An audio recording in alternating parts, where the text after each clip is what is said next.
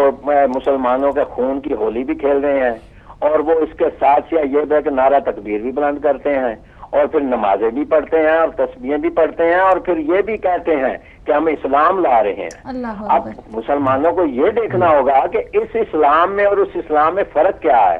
ایک تو اسلام وہ ہے کہ جو صبر کی تلقین کرتا ہے, محبت اور بھائی چارے کی تلقین کرتا ہے, اور اس کے ساتھ وہ یہ بھی کہہ رہا ہے کہ اسلام کی خاطر جان دینی پڑے تو دے دینا. اور دوسری طرف وہ اسلام بھی سامنے آ گیا کہ جو جان لے بھی رہا ہے اور مار بھی رہا ہے, اور معصوم لوگوں کو بھی مار رہا ہے, عورتوں بچوں کو بھی قتل کر رہا ہے, اور اس کے بعد پھر وہ کہتے ہیں کہ ہم اسلام لا رہے ہیں. اب اس دنیا کے مسلمانوں کو یہ سوچنا ہوگا کہ کون سے اسلام میں جانا چاہتے ہو آپ, کون سے اسلام میں رہنا چاہتے ہو, کون سا فرقہ ایسا ہے جو آپ کو اسلام کی صحیح ترویج دے رہا ہے, صحیح اسلام بتا رہا ہے, کون سا جو قتل و غارت کسی اسلام پلا رہا ہے. یہ تو ہوگی فرقہ واریت کی بات. اب آگے بات اس دور میں کہ جو واقعات پاکستان میں ہو رہے ہیں, تو اس میں بھی آپ کو پتہ چل رہا ہے کہ آج کے زمانے میں بھی یزید زندہ ہے, بالکل, اور یزید کی فوج آج بھی ہے اور وہ کام کر رہی ہے. جیسے کہ لاہور میں جو واقعہ ہوا اور یزیدیوں نے جس طریقے سے بے گناہ لوگوں کو خون سے ہولی کھیلی اور مارا بچوں اور عورتوں کو, اور پھر اس کے بعد بڑے تمتراک طریقے سے ٹی وی پہ بیٹھ کے کہتے ہیں کہ ہم نے شرمندگی اظہار نہیں کرتے بلکہ تمتراک طریقے سے کہتے ہیں کہ ہوا تو کیا تو یہ کیا تو وہ کیا, یعنی وہ اپنی شرمندگی کو اظہار نہیں کرتے بلکہ کہتے ہیں جو کچھ ہوا ہے ٹھیک ہوا ہے. تو اب ہم نے آج کے دور کے ابن زیاد کا مقابلہ کرنے کے لیے اس حسینی اسلام کو سامنے لا کر اس کا جھنڈا بلند کرنا ہے, اور اس دور کے ابن زیاد اور یزیدوں کو ختم کرنے کے لیے ہمیں حسین کے علم کے نیچے اکٹھا ہو کے ان کا مقابلہ کرنا ہوگا, اور کریں گے. اور انشاءاللہ حسین کل بھی زندہ تھا, حسین آج بھی زندہ ہے, حسین کل بھی زندہ ہے. جب تک خدا کی خدائی, جہاں تک خدا کی خدائی ہے تب تک حسینیت زندہ ہے, اور تب تک حسین زندہ رہے گا. جزاک اللہ, آپ سلامت رہیں. ماشاءاللہ, جب تک خدا کی خدائی تب تک نام حسین زندہ رہے گا. بہت خوبصورت میسج کے ساتھ نقی صاحب آئے اور ہمارے حوصلے اور بلند ہو گئے, اور یہ میسج چلا گیا کہ بھائی تم کتنا فرقہ واریت کے نام پہ کتنا ہی ہمارا خون بہاتے رہو, کتنا ہی بے گناہوں کو مارتے رہو, لیکن یہ نام حسین جو ہے یہ نہیں مٹ سکتا. آب و تاب سے یہ چمکتا رہے گا. دیکھیں, جہاں ہماری بات ہو رہی تھی کہ ہم, آپ کا بھی تعلق کراچی سے اور میرا بھی, تو ہم اس کو جو دیکھتے ہیں, اگر میں اپنے بچپن میں جاؤں اور دیکھتے ہیں کہ جو ہماری ٹریڈیشنل عزاداری کھارادر کی ہے, کیونکہ جو بھی کراچی کا ہے یا کراچی کی عزاداری سے واقف ہے تو وہ ایک کلچر اور اس کو وہ بہت مانوس ہے کہ جہاں محرم کا چاند طلوع ہوتا تھا اور ہوتا ہے بلکہ, تو وہاں پر پورے 10 دن پوری رات عزاداری ہوتی ہے. تو ہم اس کلچر کو یاد کرتے ہیں اور آج کے وقت کو دیکھتے ہیں, اور اس کو ہم جب تجزیہ کرنے بیٹھتے ہیں, اس پر سوچتے ہیں, تو ایک زمین اور آسمان کا فرق نظر آتا ہے. کہ مطلب ایک وہ دور تھا کہ پوری رات جیسے کہ لوگ آ رہے ہیں دنیا بھر سے, مطلب پورے ادھر شہر کے مختلف علاقوں سے بے خوف و خطر, عورتیں بچے, پوری رات کا مطلب عزاداری ہے. تو یہ تو نہیں ہے کہ یہ ٹائم آنے کا ہے اور یہ ٹائم جانے کا ہے, مطلب کوئی کس ٹائم پہ شریک ہو رہا ہے, کس ٹائم پہ جا رہا ہے, مطلب کوئی وہی نہیں. اس میں اہل سنت برادران کی سبیلیں ہیں, ٹھیک ہے نا, وہ اس کے اوپر بہت خوبصورت بینر آویزاں کیے ہوتے تھے جو کہ امام حسین السلام کی پیاس کا ذکر ہوتا تھا. مطلب ایک معاشرت وہاں پر آپ کو نظر آتی ہے. بلکہ ایک مجلس بھی مجھے وہ یاد آ رہی ہے, وہاں پر ایک بہت ہی فوڈ اسٹریٹ ہے کھارادر میں پیچھے, تو وہاں پر بیچ میں جناب اصغر درس مجلس پڑھا کرتے تھے, اور اس کے جو سامعین ہوتے تھے وہ ایک مکس مجمع ہوا کرتا تھا. کوئی یہ نہیں ہوتا اس میں صرف شیعہ بیٹھے ہیں یا صرف اہل سنت بیٹھے ہیں, اس میں روڈ پہ چلتا ہوا ہر آدمی اس میں, اور ذکر مظلوم کربلا بیان ہو رہا تھا. ایک بہت ہی خوبصورت پاکستان کا کلچر تھا. مگر یہ فرقہ واریت جو پھیلائی, تو ہمیں کسی نہ ہندوستان کے گولوں کی ضرورت رہی, نہ ہمیں اوپر کسی اور حملے کی ضرورت رہی. ہمارے اندر ہی جو ہے نا یہ بم بن کے جو ایک مصیبت سب کے اوپر نازل ہوئی. خالی یہ نہیں کہ صرف اس سے ایک شیعہ ہی متاثر ہیں, مطلب میں سمجھتا ہوں پاکستان میں رہنے والے جتنے بھی فرقے ہیں, جتنے قسم کے لوگ ہیں, وہ ان تمام چیزوں سے جو ہے نا براہ راست متاثر ہو رہے ہیں, اور عاجز, اب تو باقاعدہ عاجز آ چکے ہیں, کیونکہ وہ جو ایک پیس تھا, وہ ایک کلچر تھا, ایک سکون تھا, وہ غارت ہو چکا ہے. اب ایک ہر آدمی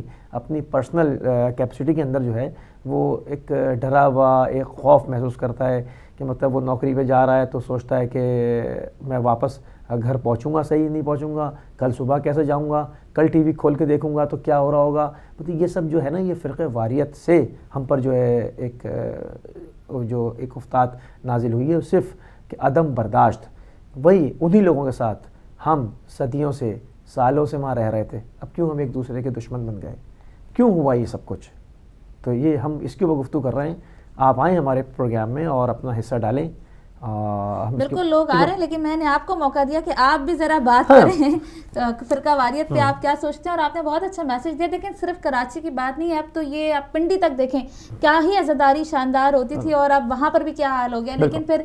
شیعان اہل بیت نے منہ توڑ جواب دیا کہ تم ہماری عزاداری کو روک نہیں سکتے، تم یہ کام نہیں کر سکتے. میرے پاس ایک پوری ریشو موجود ہے، انشاءاللہ بریک کا وقت یہاں ہوا جاتا ہے. ناظرین یہاں بریک لیتے ہیں، واپس آتے ہیں اور پھر تفصیل سے بات کرتے ہیں فرقہ واریت پر، اور پھر آپ سے یہ سوال کریں گے پلیز مجھے اپنے بیک پہ لے کے جائیں، اپنے پاسٹ میں لے کے جائیں، اور وہ دور بتائیں کہ جب یہ سب کچھ نہیں ہوتا تھا. اور آپ کے ہم منتظر رہیں گے. لیتے ہیں چھوٹی سی بریک، ملتے ہیں بریک کے بعد.